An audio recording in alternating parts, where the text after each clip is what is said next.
अभी हाल ही में राणा सांगा को लेकर की गई विवादित टिप्पणी के मामले में आगरा के अंदर रामजी लाल सुमन के घर पर करणी सेना ने हमला बोला था। उसके बाद करणी सेना ने 12 अप्रैल को भी देख लेने की धमकी दी थी। लेकिन अचानक ऐसा क्या हुआ जो समाजवादी पार्टी को अब सोचने पर मजबूर कर रहा है? आखिरकार घबराहट में बैठी समाजवादी पार्टी अब सरकार को घेरने के लिए कौन सा बड़ा प्लान बना रही है?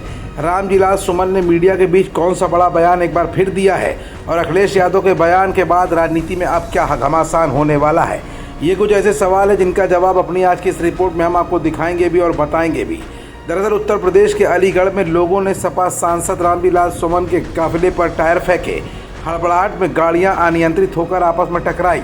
ये सब तब हुआ जब कुछ ही दूरी पर पुलिस तैनात थी। इस हमले की निंदा रामजी लाल सुमन ने की है और सरकार की कार्यशैली पर तगड़े सवाल उठाए हैं। हमें लगता ही है कि ये जो सामंती मनोवृत्ति के लोग हैं, उनको लगता है कि उत्तर प्रदेश की सरकार हमारे मिजाज की सरकार है, हमारे दिल की सरकार है, हमारे मन की सरकार है। सरकार का जो आचरण होता है, समाज की शक्तियों का संचालन बहुत कुछ इस तरह से भी होता है। उत्तर प्रदेश की सरकार है और उत्तर प्रदेश के मुख्यमंत्री योगी फरमाते हैं कि अमन चैन है उत्तर प्रदेश में, कानून व्यवस्था की स्थिति कंट्रोल में है। हम समाजवादी पार्टी के कार्यकर्ता हैं और हम लोग कहते हैं कि उत्तर प्रदेश में कानून व्यवस्था की स्थिति ठीक नहीं है। उससे ज्यादा सही मूल्यांकन होता है आम जनता का। आम जनता क्या महसूस करती है वो ज्यादा महत्वपूर्ण है। और आम जनता में जो प्रतिक्रिया है सरकार की, इसको चलते मैं कह सकता हूं कि उत्तर प्रदेश में जंगल राज है। हमारी बात छोड़ दीजिए, अभी हाल में उच्चतम न्यायालय ने जो टिप्पणी की है सुप्रीम कोर्ट के उत्तर प्रदेश की सरकार के कामकाज के बारे में, मैं समझता हूँ सबसे सटीक टिप्पणी है। तो आज स्थिति क्या है? उत्तर प्रदेश में जो ताबड़तोड़ घटनाएं हो रही है, इसके लिए सरकार पूरी तरह जिम्मेदार है। इस हमले के बाद करणी सेना ने एक बार फिर साफ तौर पर समाजवादी पार्टी को भी संदेश देने की कोशिश की है कि महापुरुषों पर की गई टिप्पणी को बर्दाश्त नहीं किया जाएगा और उनका गुस्सा अभी भी बरकरार है। सपा सांसद रामजी लाल सुमन के काफिले पर हुए हमले की जिम्मेदारी करणी सेना ने एक बार फिर सीधे तौर पर ली है।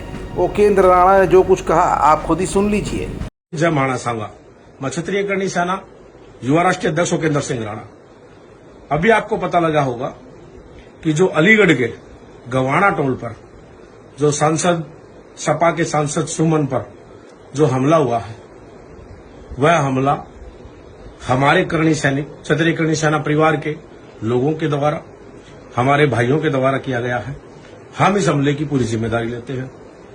लेकिन दुख इस बात का है मुझे कि वह फिर बच गया, क्योंकि सिर्फ कुछ गाड़ियां ही टूट पाई हैं और क्योंकि प्रशासन उसको बार बार बचा लेता। आज फिर प्रशासन ने बचा लिया उसको।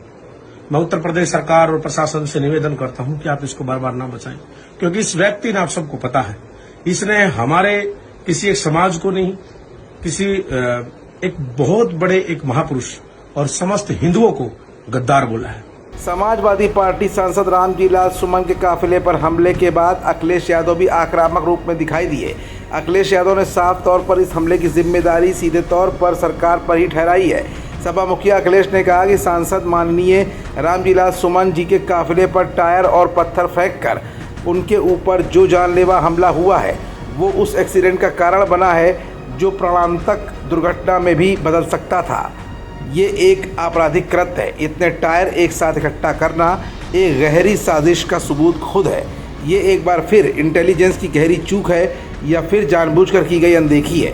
अगर शासन प्रशासन ये सब जानते हुए भी अनजान बनने की कोशिश कर रहा है तो वो ये भी जान ले कि अराजकता किसी को भी नहीं बख्शती है। एक दिन भाजपाई और उनके संगी साथी भी ऐसे हिंसक तत्वों का शिकार होंगे। देश में एक सांसद के ऊपर हुए जानलेवा हमले का संज्ञान लेने वाला कोई है या फिर पीडीए का सांसद होने के कारण वर्चस्ववादियों की सरकार शर्मनाक चुप्पी साध कर भूमिगत हो जाएगी? अब क्या बुलडोजर का दम बेदम हो गया है या उत्तर प्रदेश की सरकार ने अराजकता के आगे समर्पण कर दिया है या फिर ये सब उत्तर प्रदेश सरकार की रजामंदी के साथ हो रहा है? घोर घोर घोर निंदनीय। पीडीए कहे आज का, नहीं चाहिए भाजपा। फिलहाल इस मामले में जहां एक तरफ राज्यसभा सांसद रामजी लाल सुमन बाल बाल बच गए तो वहीं दूसरी तरफ अब इस हमले को लेकर समाजवादी पार्टी का रुख भी बेहद आक्रामकता की तरफ आगे बढ़ता जा रहा है। वैसे में करणी सेना द्वारा लिए गए हमले की जिम्मेदारी के बाद सरकार का अगला कदम करणी सेना के खिलाफ क्या होता है, ये देखना भी बहुत बड़ी बात होगी। खबरों से जुड़े रहने के लिए सब्सक्राइब करें हमारा चैनल इंडिया जंक्शन।